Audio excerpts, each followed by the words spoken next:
Imagine this for a moment. Your life depends on a machine. 3 times a week, for 4 long hours each session, you sit in a hospital room connected to tubes. Your blood leaves your body, swirls through a machine, and returns a little cleaner, but never quite the same. Each session drains you, leaving you exhausted, as if pieces of life itself are slipping away. For millions of people around the world who live with kidney failure, this is not imagination. It is their everyday reality. Now, here's the part that will make you pause. In a laboratory in China, scientists have reported something extraordinary: a lab-grown kidney.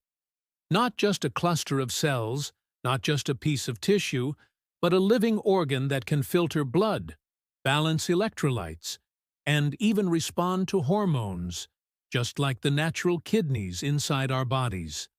Could this be the end of dialysis? Could it erase the desperate waiting lists for organ transplants?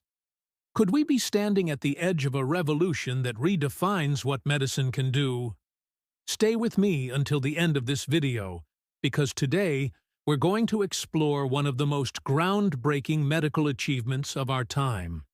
And before we dive deeper, tell me in the comments, where are you watching this from? I love seeing how far this community reaches across the world.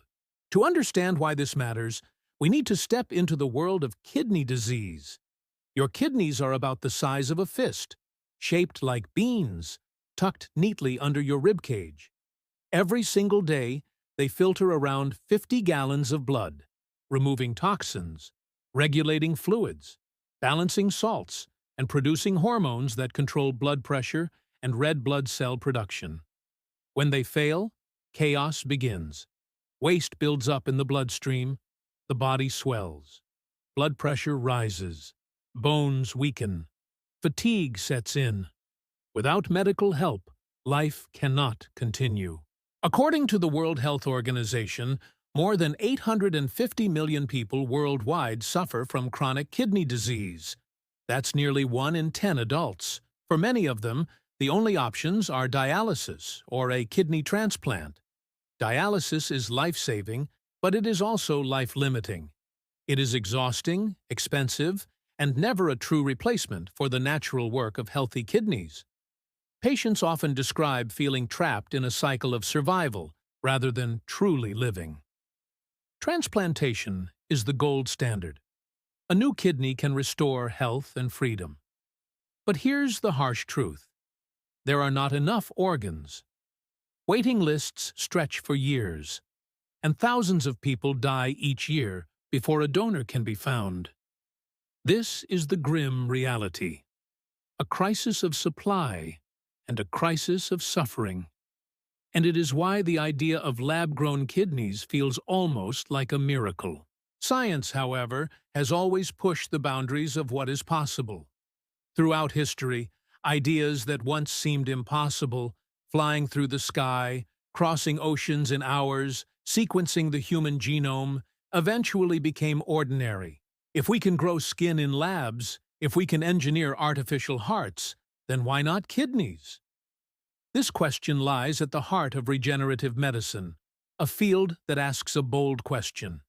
Instead of patching damaged organs with drugs or waiting for donors, why not grow new organs from scratch? The foundations of this field have been in development for decades.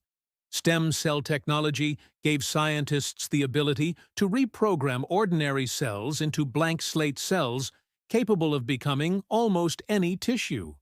Tissue engineering provided the scaffolds, the frameworks, that guide cells into forming organized structures. And now, three-dimensional bioprinting allows us to arrange living cells with precision, layer by layer, to mimic the architecture of natural organs. These advances have already given us mini hearts that beat in a dish, strips of lung tissue that exchange gases, and patches of skin grown in laboratories for burn victims. But kidneys are far more complex. Each kidney contains around 1 million nephrons, tiny filtering units with intricate networks of blood vessels and tubules. Replicating this, has long been seen as the holy grail of tissue engineering. And yet, against all odds, researchers in China have reported that they have grown a kidney that does more than just look like the real thing. It functions like one. Inside their laboratory, surrounded by microscopes and bioreactors, scientists achieved something astonishing. They created a kidney that is alive, dynamic, and capable of performing essential life functions. This engineered kidney can filter blood to remove toxins, balance electrolytes such as sodium and potassium, and even respond to hormonal signals like aldosterone, which regulates fluid balance. For the first time, researchers were not just looking at a kidney-like structure. They were looking at an organ that behaved like the real thing. In animal trials, these lab-grown kidneys didn't just exist, they integrated with living systems and worked. That is why the scientific community is buzzing. If an organ can be grown, tested, and shown to function in animals, it is only a matter of time before human trials begin. So how is this possible? The process combines three extraordinary technologies. First, scientists take cells from a patient, perhaps skin cells or fat cells. These cells are reprogrammed into induced pluripotent stem cells, which can transform into any type of cell in the body. Second, using advanced three-dimensional printers, these cells are layered onto a scaffold shaped like a kidney. Think of it as printing with living ink. Each layer is arranged to mimic the natural design of nephrons, blood vessels, and tubules. Finally, once printed, the developing organ is placed inside a bioreactor, a kind of artificial womb, where it receives oxygen, nutrients, and signals to encourage growth. Over time, the cells organize, connect, and begin to perform the functions of real kidney tissue. The result is a kidney that is not only anatomically correct, but also biologically functional. But let's be clear, this is not yet a solution ready for transplant. Science, as miraculous as it seems, always faces hurdles. Scaling up from experimental models to full human kidneys is a daunting challenge. Each human kidney contains about 1 million nephrons, and replicating that at full size is mind-boggling. Another hurdle is vascular integration. An organ must seamlessly connect with the body's blood supply and nervous system to survive. Safety is also a concern. Stem cells carry risks of abnormal growths or tumors, and long-term testing is essential. Finally, there are ethical and regulatory questions. Who will have access to these organs? How much will they cost? Will such breakthroughs deepen inequalities in healthcare, or will they level the playing field? Despite these challenges, history teaches us that what begins as impossible can become inevitable. Organ transplants themselves were once seen as fantasy. In the 1950s, surgeons attempting kidney transplants were ridiculed. Many early patients died. Yet pioneers persisted, and today, thousands of transplants are performed every year. In the 1990s, stem cell research was deeply controversial. Today, stem cell therapies are treating blindness, blood disorders, and spinal injuries. The story of lab-grown kidneys may be following the same path, from impossible to controversial to inevitable. So let's imagine the future this technology could bring. A patient with kidney failure walks into a hospital. Instead of being placed on dialysis, doctors take a small sample of the patient's cells. In weeks or months, a new kidney is grown in a laboratory. Because it is genetically identical to the patient, there is no risk of rejection, no need for lifelong immunosuppressive drugs, no years wasted waiting on a donor list. Just a new kidney, ready to give the patient back their life. This is not just about kidneys. The same principles could one day apply to hearts, lungs, pancreases, and more. Whole industries could be transformed.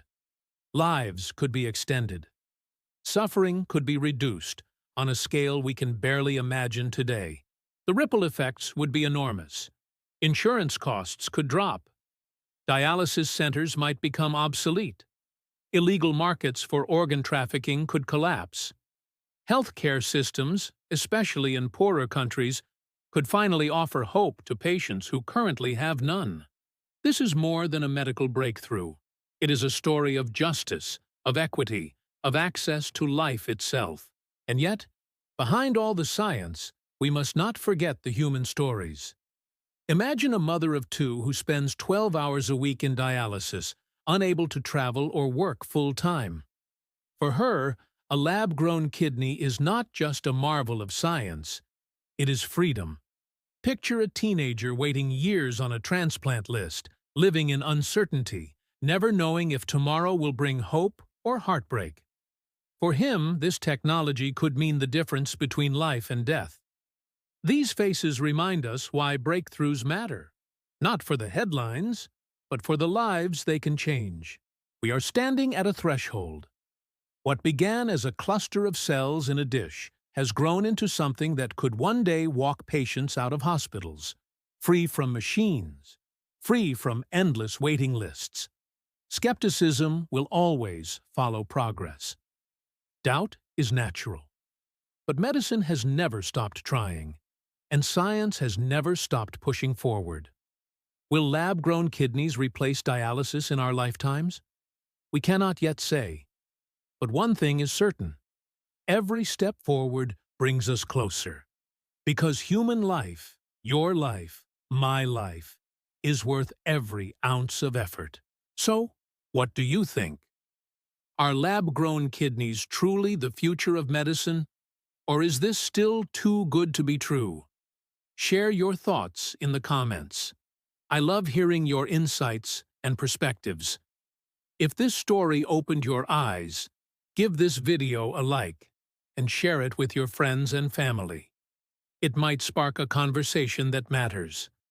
And of course, don't forget to subscribe and turn on notifications so you won't miss our future explorations into science, health, and the discoveries that are reshaping our world. Thank you for staying with me through this journey. Until next time, stay curious, stay hopeful, and never stop believing in the power of science.